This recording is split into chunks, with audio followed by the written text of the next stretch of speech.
Welcome to Global Dispatches, a podcast for the foreign policy and global development communities and anyone who wants a deeper understanding of what is driving events in the world today.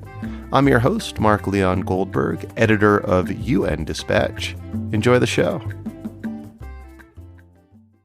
Today's episode was recorded live in front of a virtual audience and produced in partnership with CGIAR, the world's largest agricultural innovation network. It is part of a series of episodes that examine the relationship between climate and security.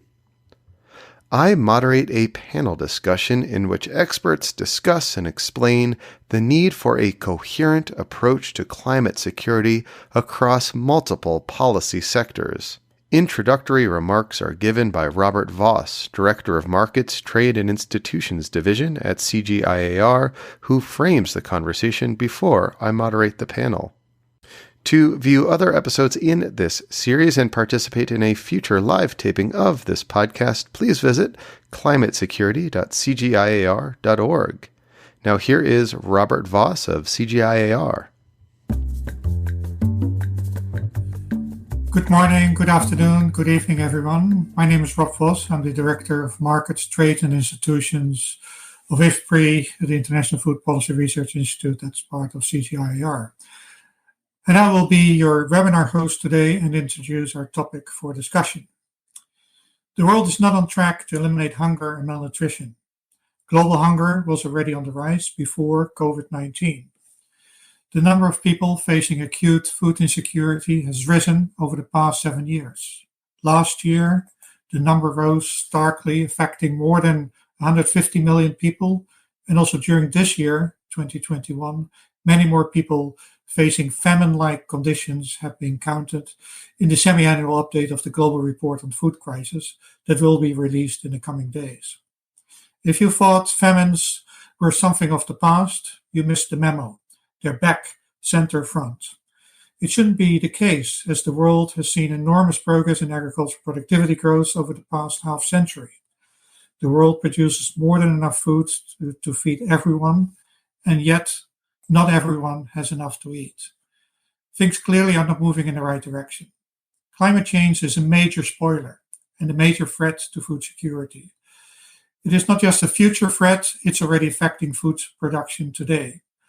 A recent World Bank study estimates that the impacts of climate change have already reduced agricultural productivity growth by 1/5 over the past decades. Climate change, as felt through prolonged droughts, torrential rains, and other weather extremes, is also one of the 3 key drivers of the rise in global hunger in recent years. Food systems at large generate 1/3 of global greenhouse gas emissions. Food systems are thus both a victim and a driver of climate change. It means that we need to address the problems of climate change and global hunger together. If not, they will not be resolved at all. Conflict and civil strife are a key second driver of today's food crises. Many of today's conflicts are fought in rural areas and have direct impacts on agriculture and the livelihoods of the poor. Conversely, food insecurity and dispossession of assets like land and cattle often are triggers that start or prolong violent conflict. Weather shocks, such as prolonged droughts, have also been found to increase the risk of conflict. This means that we need to address the problems of conflict, climate change, and food insecurity together. If not, we will solve neither. The third driver of today's food crisis are economic shocks that undermine livelihoods of the poor. As COVID-19 has shown, the poor are least resilient and tend to be hit hardest during economic downturns and instability, especially if accompanied by sharply rising food prices. Weather shocks and conflict are often a main cause of economic collapses in fragile contexts. This means that in such contexts, we can only address economic crisis and improve household resilience when also addressing conflict, climate change, and food insecurity. If not, we will still solve neither. So the main point I'm trying to make should be clear by now. We need a proper understanding of how these global challenges interact with each other. If not, the solution for one may prove ineffective because of failure to address associated problems. This is why, for instance, the international community providing food and humanitarian assistance to save lives of people in emergencies is seeking to align humanitarian support with actions promoting longer-term economic development and mitigating conflict. This humanitarian development peace nexus is one example of seeking coherent solutions to address multidimensional challenges. Such policy coherence should also count for climate action. And climate action should seek policy coherence with the humanitarian development peace nexus. Now, we all agree that policy coherence is a good idea. After all, who wants to be seen as incoherent? The questions we should ask ourselves are rather, what does policy coherence mean in practice? What action is needed to catalyze change across policy domains? To provide answers, CGIAR's Focus Climate Security is developing and testing a policy coherence evaluation framework for the climate security development nexus. At this seminar, we want to explore further about the what and how of policy coherence along this nexus and what should be the role for the research community. The stakes are high. I look forward to our discussion today. Welcome, everyone. My name is Mark Leon Goldberg. I am the editor of UN Dispatch and host of the Global Dispatches podcast. And today's conversation is being recorded as a live taping of the podcast. Rob Voss did a great job of framing this conversation, and now I have the honor of moderating an excellent panel today, whom I will now introduce. Richard Klein is Senior Research Fellow and Team Lead for International Climate Risk and Adaptation at the Stockholm Environment Institute. Welcome.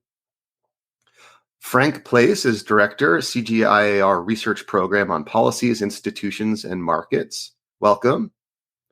Tobias von Losso is a Research Fellow in the Sustainability Research Unit at Klingendal. Welcome.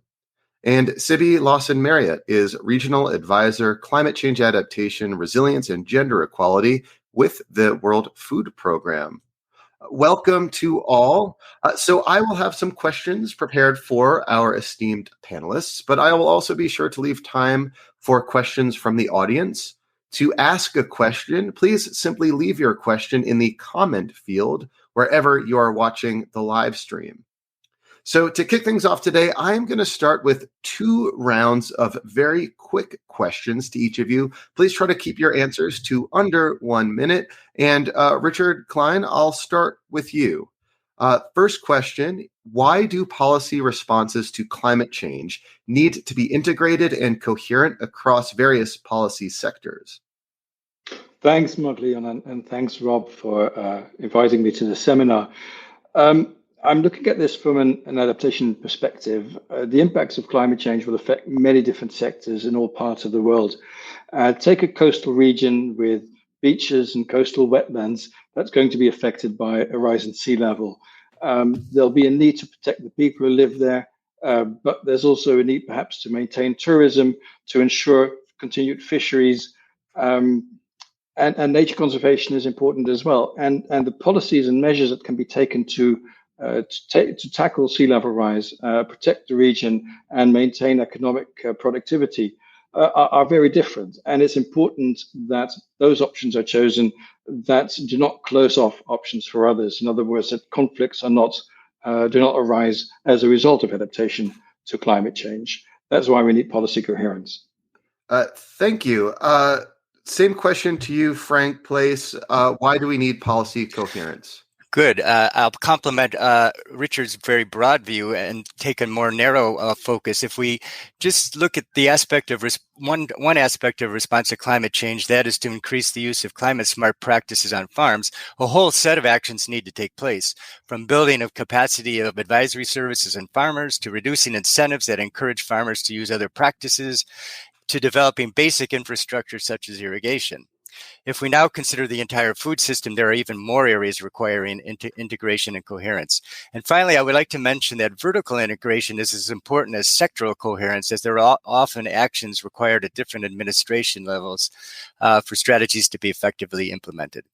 Thanks. Thank you. And Tobias von Losso, why policy coherence? Well, yeah. Also, thanks for the invitation and thanks for the question. Well, I think I want to look at it even a bit broader. I think that policy responses in general should be integrated and coherent. That does not only apply for climate change and climate security, but also for COVID-19 and disaster risk reduction or the global energy transition.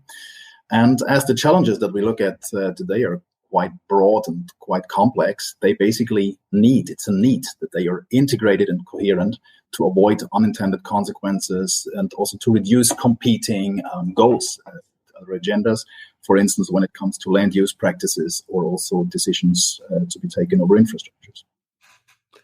Thank you. And Sibi Lawson Marriott, why policy coherence? Help finish out this lightning round for us. Thanks, Mark. And let us also thank you for allowing us to be part of this discussion. Regionally speaking, in Eastern and Southern Africa, we have one of the highest rates of displacement and migration and all the associated fragility that comes with that. This includes both involuntary but also voluntary movements, often in search of pasture, access to water or other natural resources, or in response to pest outbreaks like desert locusts. In our region, there's such a vital and direct connection between livelihoods and the natural resource base, not just land and water, but fish stocks and forests. WFP understands that. We've had to, and any national or international policy must take that into account. Livelihoods are a security issue for us. The environment is a security issue. They may start out as human security issues, but as our colleagues from CIPRI have pointed out, they can quickly become harder security issues. Thank you. And we will now go to round 2 of our lightning round. And again, we'll start with Richard. What initiatives has your own organization undertaken to improve policy coherence, and how do you see it potentially contributing to conflict-sensitive climate policies? Yeah, thanks. The Stockholm Environment Institute is a research organization that looks to bridge science, policy, and practice on environment, climate, and development issues. Many of our projects now look at policy coherence. I can give 2 examples. Our work on SDG, Sustainable Development Goals, synergies and interactions, working with countries to prioritize SDGs and to identify the most effective partnerships and collaborations to achieve them. And also we've been part of the Stockholm Climate Security Hub, led by CIPRI, that was already mentioned, where we've also been looking at opportunities to develop approaches to ensure security or to transboundary climate risks. And I should say, because CIPRI has been mentioned twice, I feel obliged to let people know, if they are not aware, CIPRI is the think tank, the Stockholm International Peace Research Institute. Frank Place, same question to you. Can you describe some of the initiatives of your own organization? Okay, in my program, we have many initiatives that are relevant, but I'll highlight 2 of them. First is that we've invested considerable resources in foresight modeling, which provides glimpses into what future production, incomes, consumption, and environmental outcomes might look like, given predictions of climate change, demographic, and other drivers. The researchers also assess how well alternative technology and policy options are likely to perform under these predictions. So that's one body of work. The second, and our host Rob Voss and his colleagues have undertaken analyses of how agricultural support policies and programs, for example, input subsidy programs, food trade restrictions, have impacted on greenhouse gas emissions, and how different ways of repurposing them could shift greenhouse gas emissions. Thank you. And Tobias, over to you. Thank you. Well, yeah, we also, in the context of the Planetary Security Initiative, the PSI that we host at the Klingendal Institute, and with our work in southern Iraq, for example, we try to involve as many actors as possible, and as, also all kinds of actors that are one way or the other affected. So on the other hand, it's the people that are affected by climate change, and on the other hand, it's also those people that are involved in policy response and policy making. So bringing these different actors together, and sometimes these are actors that not necessarily talk to each other every day, bringing them together over the potential climate change risks, opportunities, and also responses, that is already per se a conflict sensitivity component, as we learned. And because these actors in their daily lives might already be in conflict over natural resources, over basic supply services, etc. Thank you. And Sibi, can you describe what initiatives the World Food Program has undertaken to improve policy coherence, particularly vis-a-vis conflict-sensitive climate policies? Absolutely. We've been very focused on addressing the impact of climate change on the most vulnerable, so those with the least access to adaptive capacity or adaptive resources, which we include, information forecasting new technologies. We feel that they must be supported to manage this climate risk, which they did not, of course, create. And if we're talking, for example, about smallholder farmers or pastoralists, they need to be supported to manage this climate risk, whether through microinsurance or pooling their risks or indeed other innovations. If they're not supported in this way, these livelihoods will fail. And in the absence of sufficient safety nets, which we know are stretched thin because of COVID, these people will move. And this is very much work at the humanitarian and development nexus. And so we put a lot of emphasis on that, but we cannot have our partners not there with us. For example, technicalities in the definition of subsidies that might prevent large lending institutions from financing innovative climate risk management at scale that would have contributions to reducing security. Thank you. Thank you all for humoring me with very short questions to very short answers to very complex questions. We will now be able to dive a little deeper. And Richard, I will start with you. Based on your extensive work in the field of climate policy, what are some of the main obstacles and challenges that you think exist with regards to the mainstreaming of climate adaptation and mitigation priorities into non-environmental policies more broadly? Yeah, thanks. Mainstreaming seems to make common sense, right? As you said, or as Rob said, nobody wants to be seen as incoherent. And the benefit of mainstreaming would be to ensure the long-term sustainability of investments and also to reduce the sensitivity of development outcomes to both today's climate and to climate change. So I think the question is no longer why do we need mainstreaming, but also how do we actually achieve that? And some research that we did several years ago, we identified a number of different approaches to mainstreaming. There's a more of a procedural approach where you're looking at opportunities for mainstreaming through tools like strategic environmental assessment, environmental impact assessment, green budgeting, and so on. There is an organizational approach where we're looking at changes to the organizational structure and context, like staff training, amendment of responsibilities and mandates, and so on within an organization to ensure that other priorities are considered. There's a more normative approach where high-level commitment to the issue is integrated and maybe formalized and elaborated in strategies and policy frameworks with additional resources. And there is a reframing approach where a number of issues that are relevant are sort of packaged with a new label, like, for example, integrated coastal zone management or nature-based solutions, where the right frame is often a matter of debate. And there are a number of sort of paradoxes that make implementing mainstreaming approaches more difficult.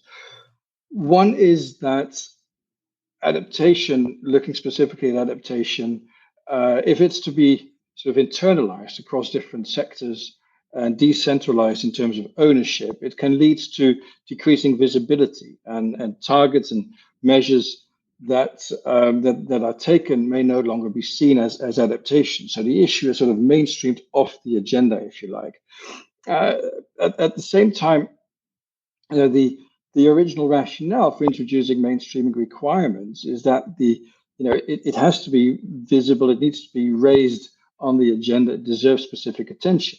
So that's one of the paradoxes. The second paradox is one of shifting priorities, where sectoral priorities may shift towards the issue that's subject to mainstreaming, whether that's adaptation or something else, and it results in seeing mainstreaming primarily as sort of a funding choice or a budgeting choice, and much less as a planning or project or program design choice. And that's an issue of, say, high politics versus low politics, funding versus implementation.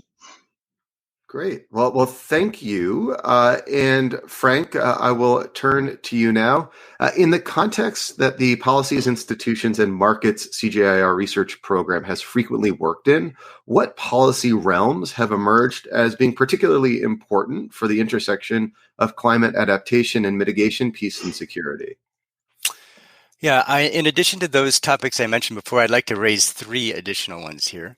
First, we have done quite a bit of research on the characteristics, causes, and consequences of migration, focusing mainly on voluntary migration, although some of our studies are related to climate and other shocks.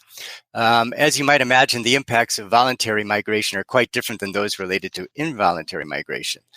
Under voluntary migration, it is often we find that there's a lot of positive outcomes. People are migrating for higher incomes, for example, sending remittances back often.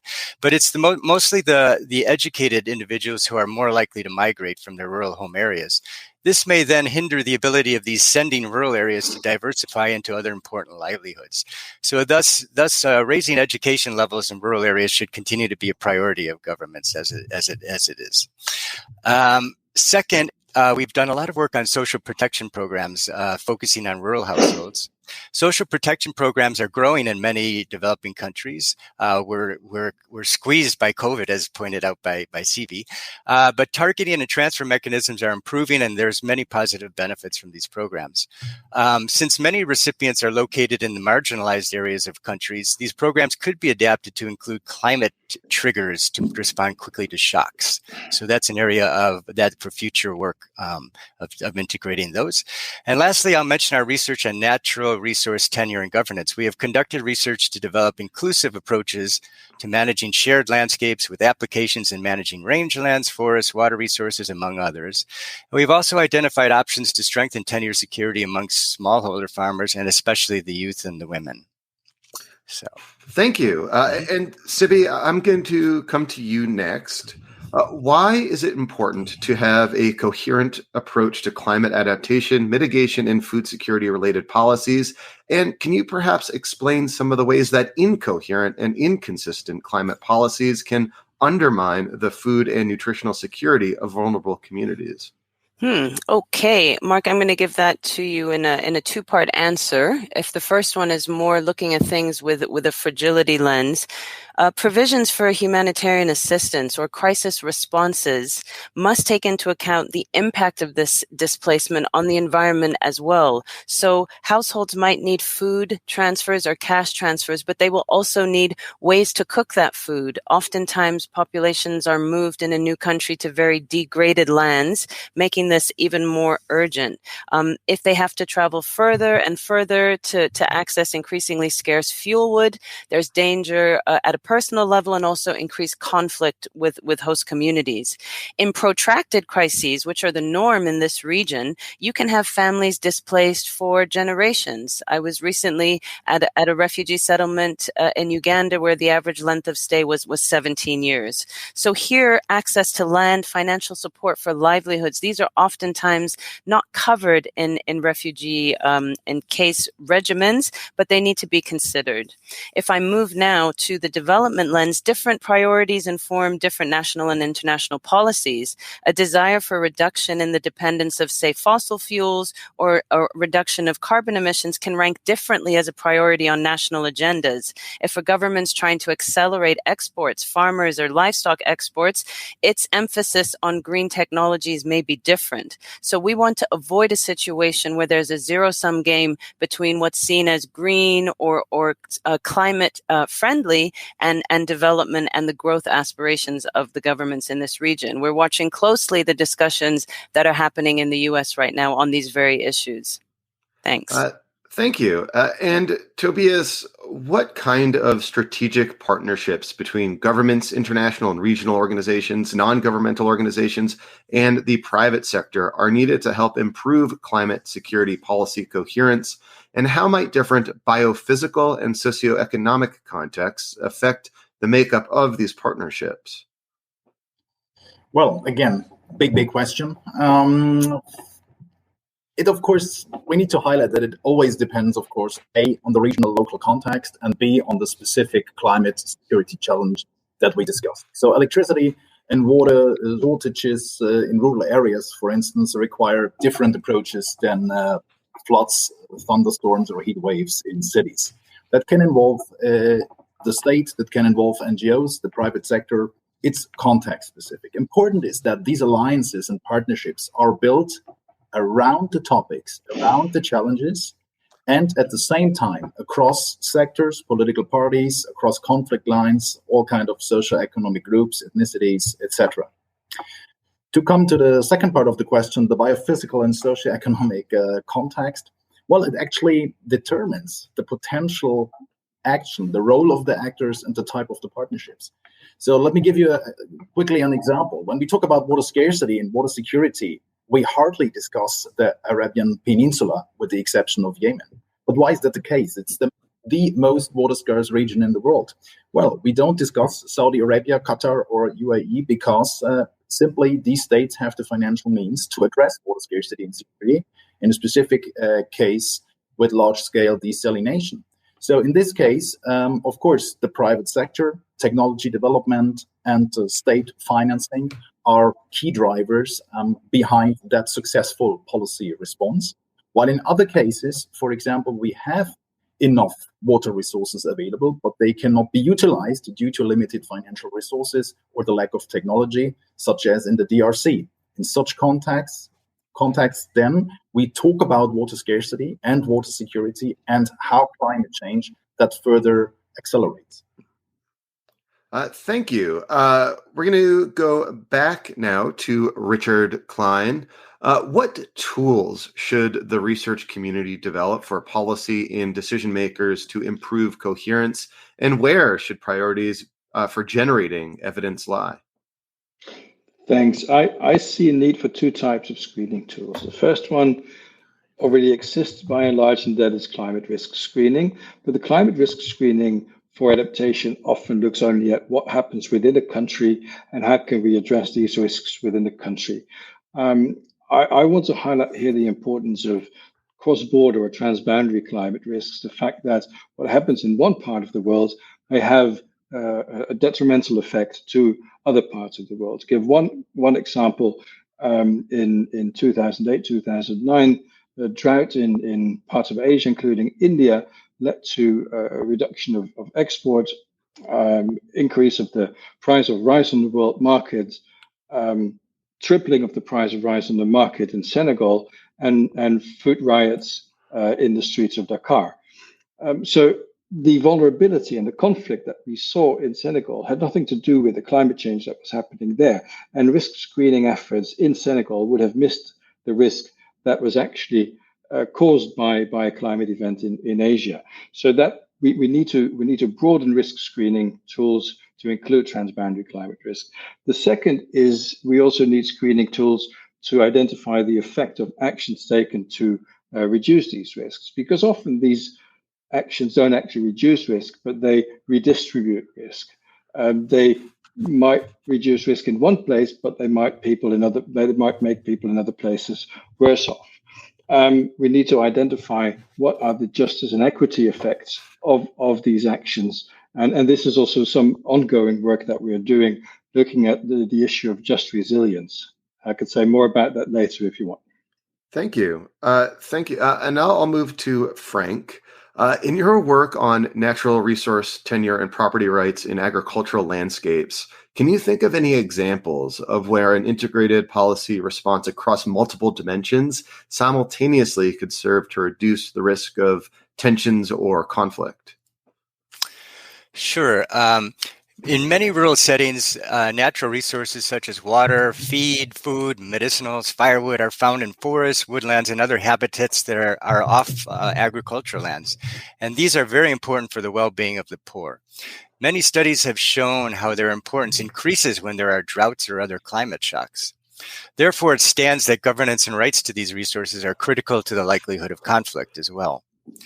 Our research involving many CG centers working in diverse landscapes finds that building inclusivity into landscape governance institutions or through other collective action mechanisms have many positive attributes beyond the goal of fairness. For example, these also build trust, and they build technical competencies in managing resources that help foster better adaptation to climate change.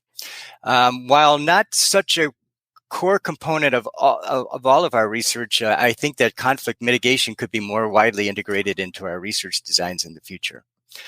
Then coming to the look at tenure on farmland itself, a critical issue is related to enhancing access to land by the youth, especially if we look at sub-Saharan Africa.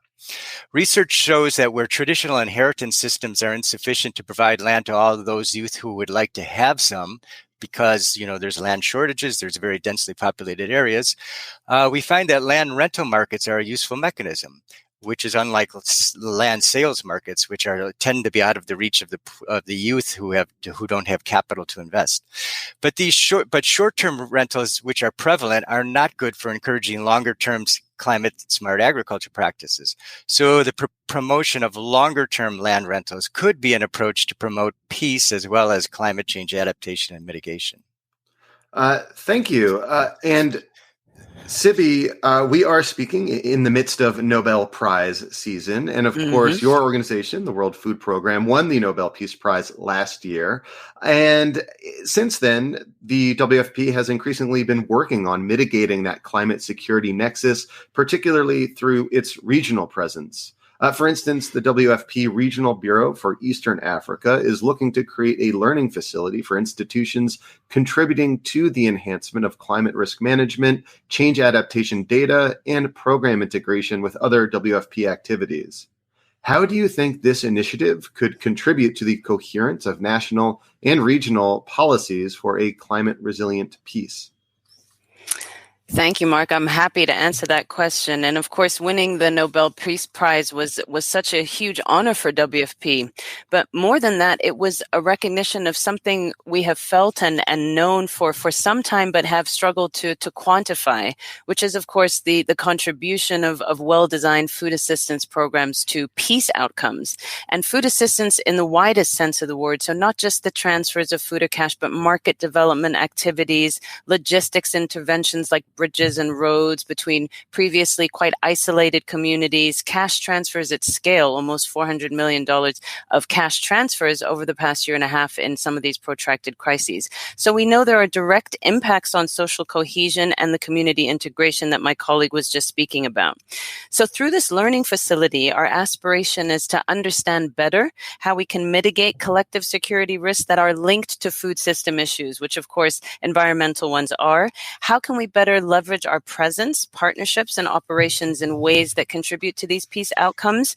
And also, we have access to pretty incredible data about climate trends, about their impacts now, but also in the future, about vulnerabilities and how they change over time. Already, we're working with these regional entities such as IGAD, the EAC, and the AU.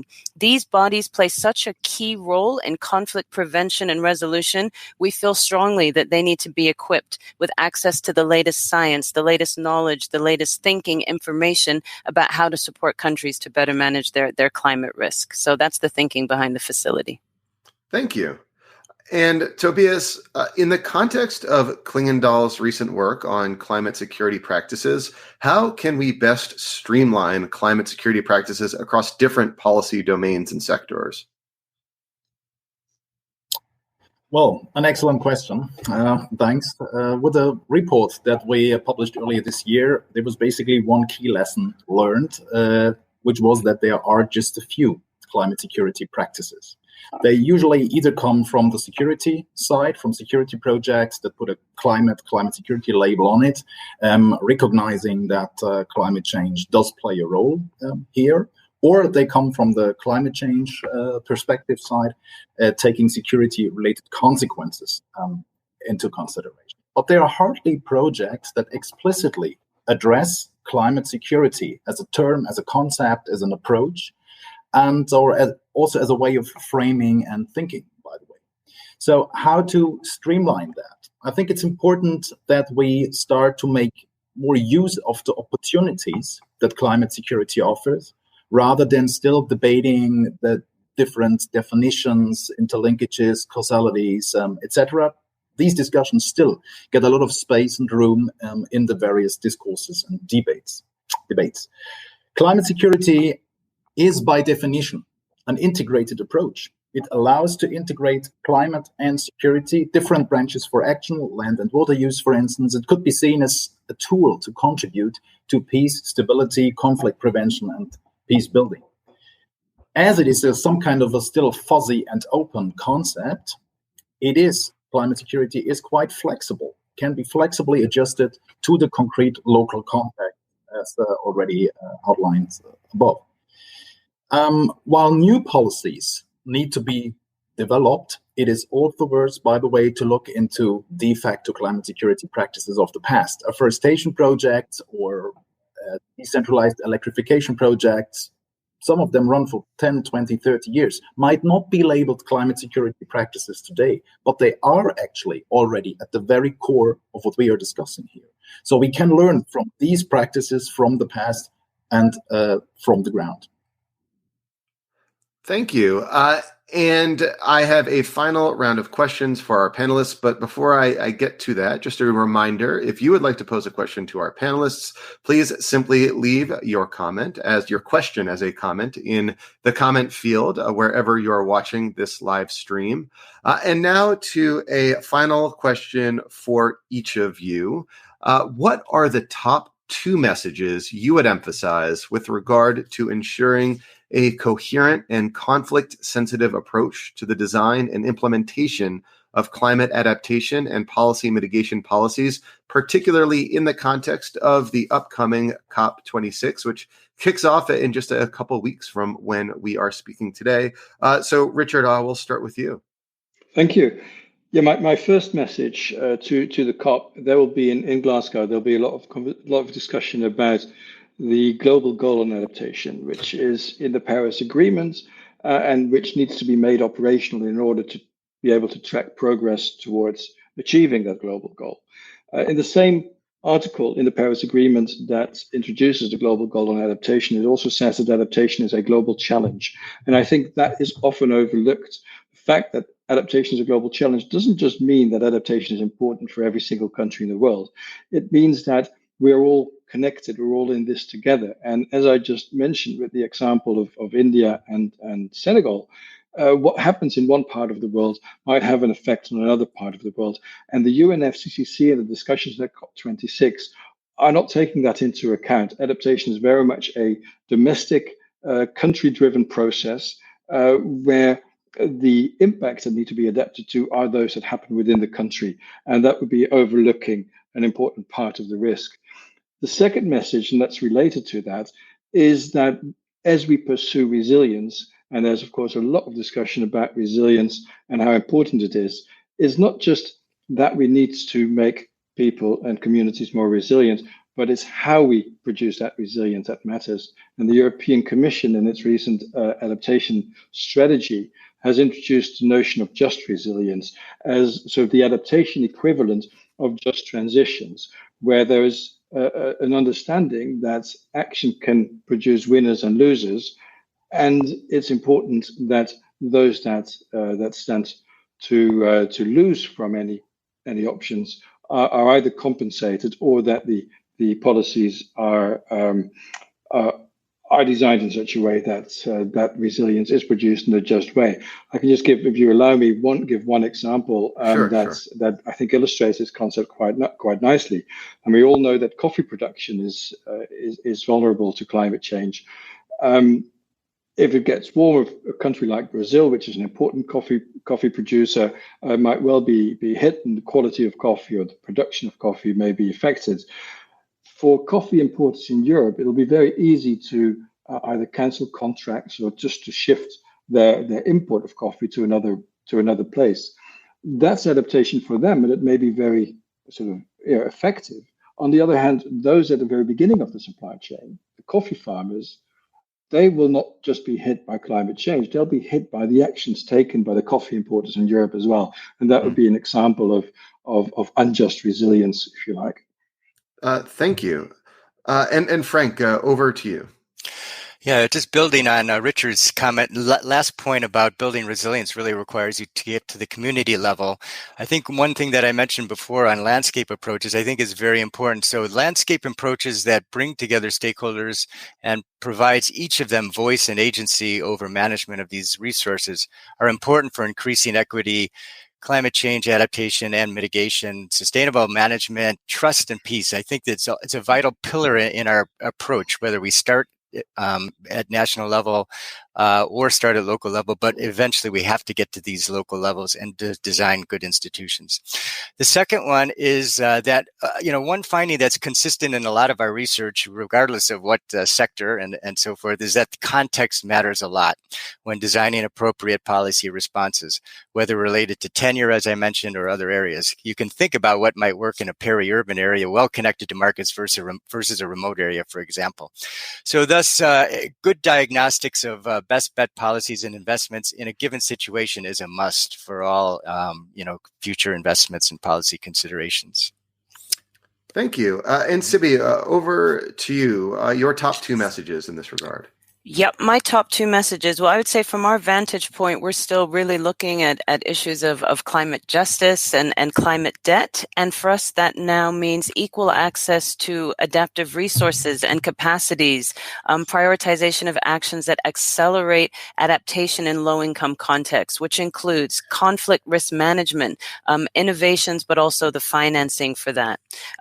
Richard said adaptation may be a very local thing, but the accountability for it is a shared one, a global. And I think that was also demonstrated in the notion of just resilience, where actions that are good for one country or one community are actually not good for the other, which leads me to my second message for the COP team, which is the context specificity of the pathways to climate resilience. The speaker just before me mentioned it as well. We cannot have a situation where there is a perceived conflict or an actual conflict between development priorities, livelihood priorities. We have a huge youth population. They want access to land, but also to jobs, and the creation of those should not come into conflict with efforts to go green and leapfrog to cleaner technologies. Thank you. Thank you. And Tobias, before we go to you, just one last reminder, we are going to take questions from the audience in a moment. Please get your questions in now. And Tobias, your two messages for those at COP26. Yeah, thanks. Well, basically the first one is more a reminder that climate security and climate change policies are not an academic or political exercise, but a necessity to actually address climate change and its consequences. So it is time for action. That is not new, but we need more action. At the same time, we also still have to admit that we are still in a learning process. We need to be open to learn from different projects, from different places, different regions, from different organizations, and also maybe from different type of actors. And the second recommendation or key message is that basically everyone can implement climate security policies and projects. Everyone can contribute to that. There are actors in development, diplomacy, and defense, and also in other sectors that should work more intensively together on building climate change policies and climate security. There are still some cleavages, a little bit of hesitancy, climate change people, the security world, etc. But we need to work together. We shouldn't think too much about the limits and the limitations that we see in our own areas and sectors, but rather take the opportunities, go out and cooperate with others that have similar ideas, similar plans, and similar agendas. Thank you. So we are going to now turn to questions from the audience. We have some questions coming in. The first one is to Sibi.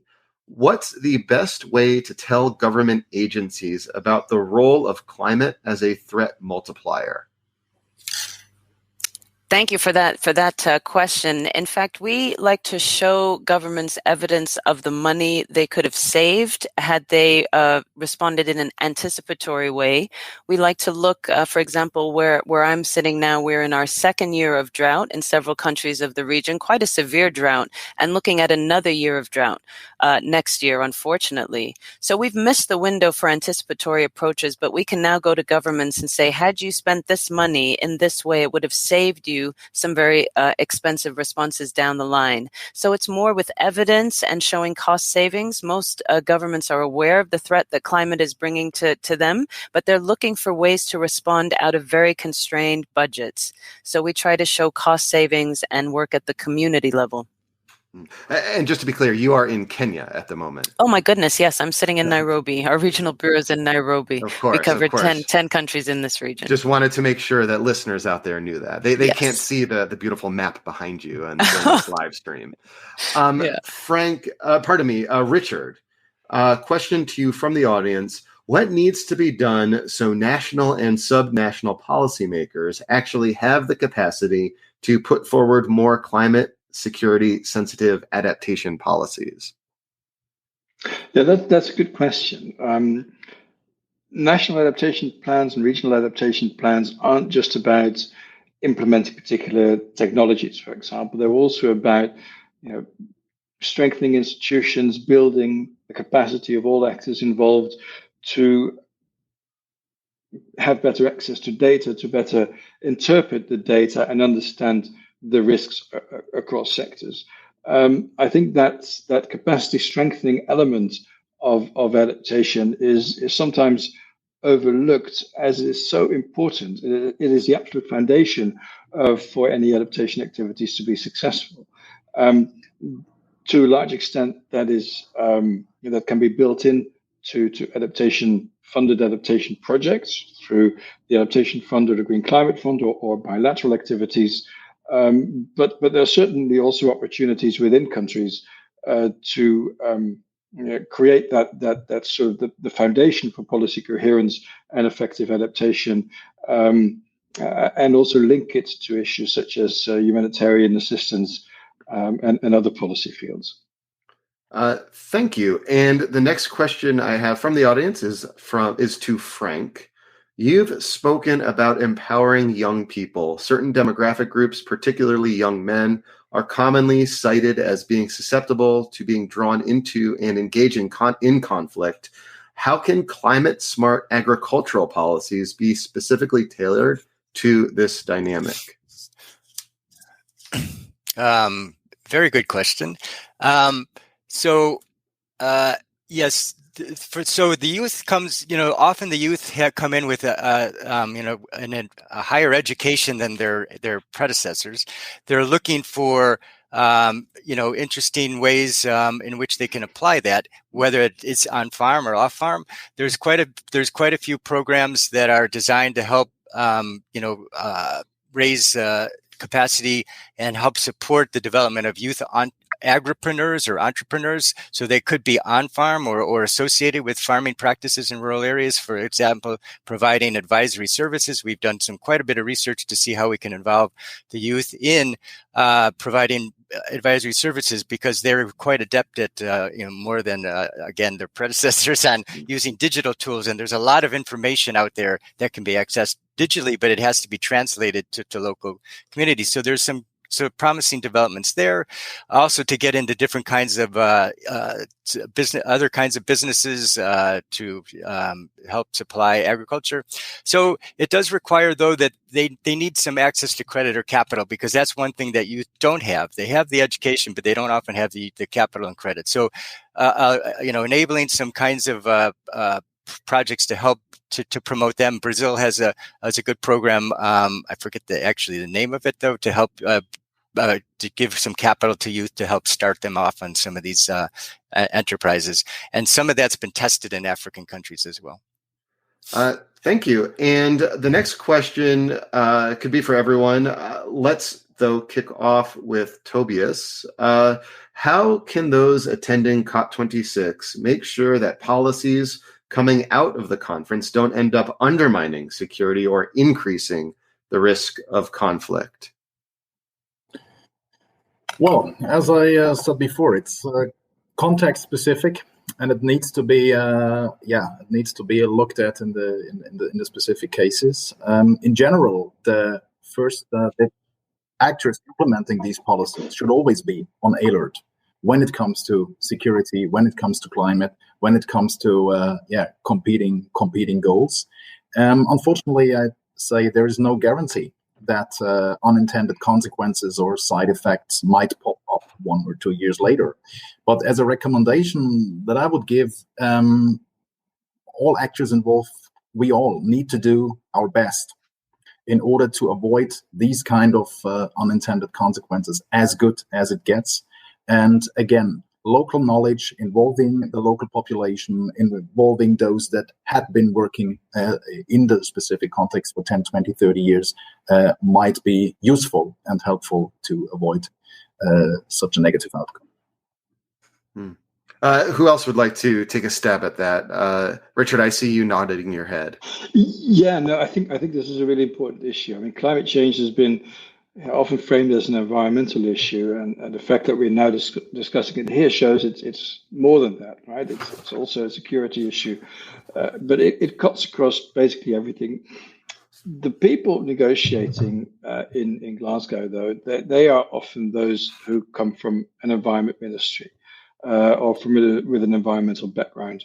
What's really important is that when they come home, they talk to their counterparts in, for example, the trade ministry. As Tobias said, we often see that there are policies in conflict, and that one policy might undermine the effect of another policy. This is exactly what policy coherence is about. And if you leave climate change into that environmental sort of context, then there is a big risk that we are not going to see the effect of Glasgow that we all hope for. And Sibi, I heard you utter true at Richard's remark. What resonated with you? Goodness, so much resonated. What was I specifically speaking about? Oh no, I remember. It was that oftentimes the climate change work is done by environmentalists, or it's led by environmentalists. And I would add to that, if we just look at ministries, oftentimes the Ministry of Environment, at least in my region, is not the best funded and not the most influential. And I suspect that it's certainly true in my own organization, to be very honest. So we have to widen this notion that climate change and the responses to it are just an environmental issue. As we've been so clear about, it's intersectoral and has different impacts, certainly on different parts of the food system. We need to get it out of the just the environment box. Over. Thank you. And Frank, any comments to this end? Well, I would only say that, just to chip in, is that I guess, in terms of tackling these longer term problems, it's always best that we get a better sense of the risks of some of these things emerging. So, I think although we can never predict with certainty where conflicts are going to break out and when, I think we do have now growing ability to look at risk factors and understand where these locations are likely to emerge in the future, given our understanding of climate change and so forth. And I think that'll be helpful for discussions on where to direct more attention to. Yeah. Thank you. And we have a question from Una Murray, who asks, how do we deal with the need for long-term planning for climate security with short-term government tenure in power and their need to be elected? Tobias, you are nodding your head vigorously at these competing time horizons. Yeah, well, that's a very, very important question, and a very big hurdle that we see all around the globe. I think maybe there's a glimpse of hope, at least. I would say that over the last 3, 4, 5, 6 years, there's at least a growing perception that climate change impact, consequences of climate change in the middle run and the long run are maybe, an issue that we need to tackle better sooner than later. And that also related costs, financial costs, other costs, political costs, need to be, accepted to a certain extent. And that, no matter who is in charge at a specific point in time, or in government, or elected, or the next to be elected, that is a broader agenda that we all, whatever that means in the specific context, need to work on. Otherwise, we might simply fail. Thank you. And Sibi, I have to imagine you are confronted with this challenge in your work with governments in the region pretty often. Mm-hmm, how do you manage that challenge? And it's even just the short time frame, the 1 year funding. Most funding for humanitarian assistance has a 1 year time frame, and there's not much that you can do in a year. One thing I would say is that communities are very aware of the issue of climate change, and they're looking for answers from their local governments. And if you can show some solutions, some short-term solutions that will provide coverage in the short term, you can buy yourself the time for longer-term investments to bear fruit. If I go back to the example of the window for anticipatory action for any 2022 drought is still there, but in the meantime, we can do short-term responses, support short-term responses that support livelihoods, that protect the environment. So we all have to get used to doing two things at the same time, and this is very difficult for the UN, certainly, who are quite siloed, and I think in governments as well. Humanitarian development, now Nexus, is it Nexus with the peace and so on? We have to get used to doing things alongside one another. I think the food system debate and discussion also opens that up, the need for more integration, including of timeframes around collective outcomes, including security outcomes or environmental. They've all become much more intersectoral and collective. Thanks. Thank you. So in about 1 minute, I am going to turn the moderating back over to Rob. I will give, however, Richard and Frank just about 30 seconds for your concluding thoughts before I do so. Over to you, Richard. Yeah, thanks. The predictability of climate policy is incredibly important. Just today, several German companies called for the future government for stronger climate action, simply because they'd rather have clarity about what climate policy is going to be now than be confronted with much stronger demands later. And let's not fool ourselves. The most fickle country when it comes to climate policy is the United States, which is in and out of the Paris Agreement. I think clearly we need to look at not only what happens within countries, but globally with these with the longer and shorter time horizons that we're facing. Thank you. And Frank, final thought for you. Yeah, I being in the typical American here, I agree with what Richard said, and I think what's heartening in the U.S. is, despite the ups and downs of the government policies, I think there has been kind of a monotonic improvement in how businesses are confronting climate change and mitigation. And I think that's quite important. There's a number of initiatives that are taken. Many more are trying to get involved in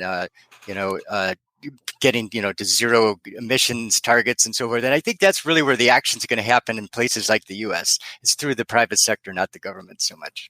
Yeah. Well, a big thank you to all of our panelists and to all of you who are following the live stream. Today's conversation was recorded as a live taping of the Global Dispatches podcast. To access the Global Dispatches podcast, simply search for it wherever you listen to your podcasts. And now over to you, Rob. Thank you, Mark. Well, this was a very rich discussion. We've heard great examples of the need for policy coherence, as well as initiatives taken by the various organizations represented on the panel to forge policy coherence across the various domains that are important to climate change, security, and development. We've also heard that in practice, it's not so easy to forge policy coherence, even though everybody seems to agree that it is important. So it's not always happening, and it is challenging in the climate, particularly in the climate security area. But the panelists also made clear is that there's a lot to be gained, particularly for climate change-related policies often lack coherence with other fields. But if you create this coherence, that there's a potential to reduce the factors that now are undermining human security and peace. Conversely, coherent policy frameworks of climate action also encourage the cooperation with potential of contributing at the same time to sustainable peace, security by targeting all factors that determine vulnerability to the impacts of climate change. So my takeaways from the discussion are 5. First, policy coherence is not a universal recipe. We need to tailor solutions to the problems and to the context in particular, and make sure we bring in the right stakeholders to the table. context matters a lot, and we need good diagnostics. Second, we need to identify trade-offs and distributional effects of actions across the various domains that we try to bring together. And failing to do so may things fail.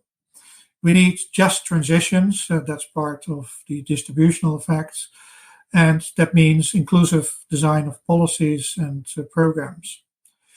But this is at the same time also a big challenge, given very often the big stakes and conflicting interests that are involved. But we have to face up to this challenge, because otherwise it will be impossible to achieve common solutions and impossible to prevent conflict and come to common solutions. The third lesson is we need to not just to look at specific local and national context, but take on board international cross-border spillovers from climate risk and other interventions. So that means we not just need national policy coherence, but international policy coherence. And hence the importance of international agreements, the Paris Agreement, but also the three Rio agreements, as they're sometimes called, for the UNFCCC was born out of it, the Convention on Biodiversity and the Convention on preventing desertification. The fourth lesson is that learning is important. We've heard about information systems, learning facilities, knowledge hubs, but also about the importance of capacity development and education. Given the threat of climate change and the urgency for action, these aspects are particularly important because we may need to experiment, as we either may not know all the solutions, we may not have pieced them well together. So we need to work together, learn from each other, and learn by doing. And fifth takeaway is, and I thought we had overcome that already, but I heard it's not that year.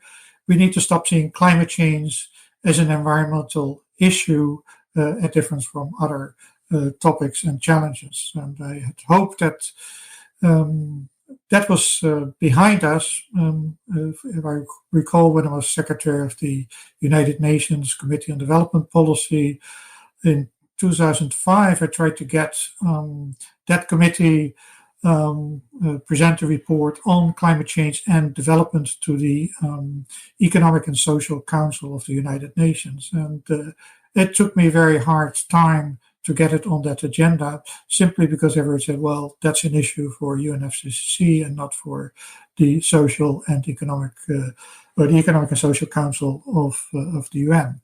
And that's even after the UN Security Council had already addressed climate change. So these things may have to be hammered in continuously. The critical thing is that we need to look across policy domains. Climate change, security are not separate issues. They have to come together. Also with development issues, they have to come together. If not, we may not find the right solutions to the challenges that we're facing. With that, thank you all. All right. Thank you all for listening. Thank you to CGIAR for partnering with the podcast around this series. We have a few episodes left in this series. Please visit climatesecurity.cgiar.org to participate in a future live taping of the podcast. We'll see you then. Bye.